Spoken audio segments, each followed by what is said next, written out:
All right, day 6 of the 7 days is now complete, and it was again not a very good day for the Union. It was not universally successful for the Confederacy.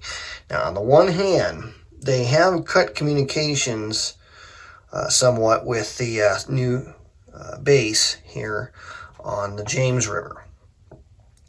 And so that's something of a victory for the Confederacy. However, their attempts to sweep the Union completely out of Hanover County has failed with losses. The assault on the Union forces across the Chickahominy failed. Union forces pulled back from their positions on the other side of the Chickahominy down below this swamp.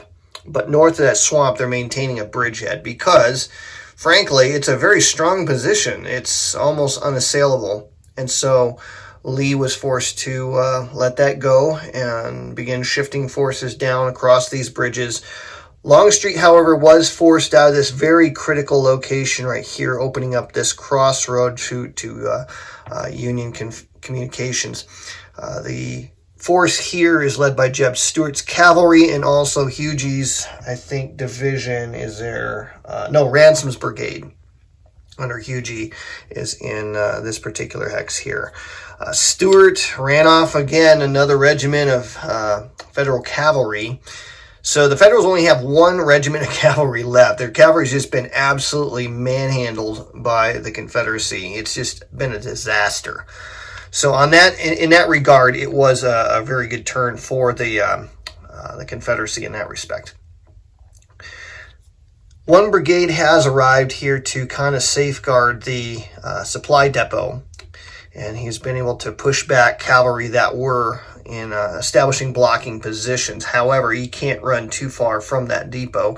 And the other issue that they're going to run into is no reinforcements have arrived. So there's no more reinforcements coming for McClellan during the scope of this scenario, because we're about to head into the last day. As it stands right now, the Confederacy will win a substantive victory, not decisive. However, if a supply line gets opened up, Federals still have forces within striking range of Richmond, which does score points.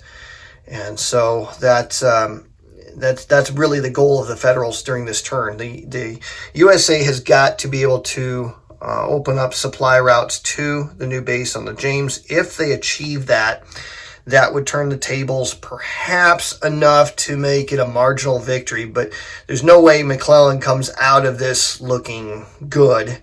He's been utterly outmaneuvered and for the most part outfought. In this last day, there was a couple of critical battles that went against the Confederacy, inflicted heavy losses. Longstreet's whole force here is disorganized, as is most of A.P. Hill's force up here in two. So the Confederacy hasn't shot their bolt yet. They still have Jackson. Jackson's division's exhausted, but they're not disorganized yet.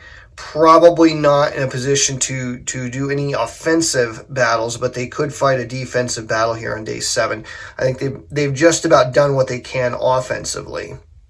So the onus of attack really now is on the Federals for day 7, and we'll have to wait and see how that's all going to turn out.